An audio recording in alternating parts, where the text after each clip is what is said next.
Second reading, he said, close people came to Paul and told him. They visited Corinth. And then Paul was in Ephesus.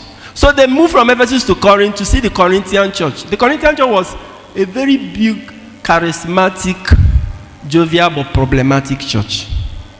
So they came back to Paul and said, see what we saw there. Legionaries against charismatics. Choir against Zumuntamata. He says Zumuntamata, they are singing too noisy. Zumuntamata says they are always doing Do Re Mi Fa Sol La Ti. They who understand that nonsense. I belong to Paul. Those who belong to Paul, I read William Barclay's analysis, are most likely non-Jewish Christians, Gentiles. Because Paul taught about salvation being by grace, not the works of the law. Do you understand? So, most likely, those who say we belong to Paul are those who, because Paul's message of grace, not necessarily the Jewish law, found a place in their heart because they are not Jews. Do you understand? And it's true. You don't have to be a Jew to be a Christian.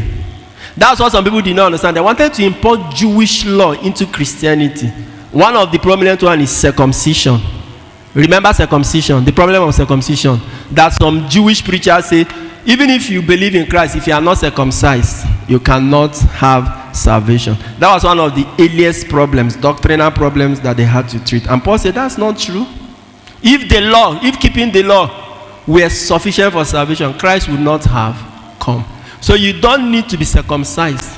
What matters is faith in Christ. Remember that crisis took him to Jerusalem. The first council of the church was on circumcision. Do you remember? When you hear about councils of the church, that was the way the apostles settled that problem. It was going to tear the church apart between the Jewish Christians who were already circumcised when they were small, remember, and non-Jewish Christians. How can you convert me, an adult of 50 years? You want to come and start cutting my flesh from that region with Habana. So he said, no, it is faith in Christ. Jesus did not teach circumcision. Why do you want to impose it on these people? It was a big problem. It was going to scatter the church. And Paul is the apostle of the Gentiles because he went outside the Jewish territory to preach. So in order to solve this problem, what did they do? He had to come back to Jerusalem. He argued it out with the apostles. And they sat down and said, yes, you cannot impose Jewish law. Do you see how the church settles doctrinal problems? It is not one day one man wake up and say, oh, I was sleeping and the Holy Spirit invaded me and told me this. That's not how the church operates. These people who say they operate by the Holy Spirit and wake up, one man will form what he says. You see, can you be more Holy Spirit loaded than the apostles? The apostles who spoke in the original tongue. This one people speak this is not in tongue. You are speaking in it. The original speaking in tongue in Acts chapter 2. It was not blab. It was them speaking whatever they were saying, and everybody in their various tribes were understanding them. That's what speaking in tongues is, glossolalia.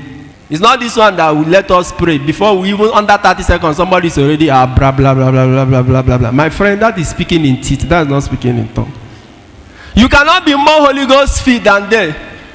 Yeah, this is the way they settled the issue, doctrinal issue. They sat down, weighed the pros and the cons. Then you scripture consulted. Let's even go back to the time of Jesus. Was it even a time he taught about circumcision? What was the thing he said? He said, unless a man is born of water and the Spirit, he cannot enter. He never mentioned circumcision. And he's a Jew. And he was even circumcised though. But he never mentioned it as a condition. Why do you want to impose it? He said, no, you can't impose it on the people. Rather, let them do this. Let them not do that and not that. Counsel. That's how the church solves doctrinal issues. It's not one man that waits. Pope Francis cannot wake up one day and say Peter came to him in a dream. Therefore, he said priests should be marrying now. I'm a prophet. I saw vision. It doesn't work like that. Sign up with the largest community of Catholics online. Make new friends, chat, post pictures and videos, make and receive audios and video calls, interact with lots of priests and religions. Download the app from Google Play Store.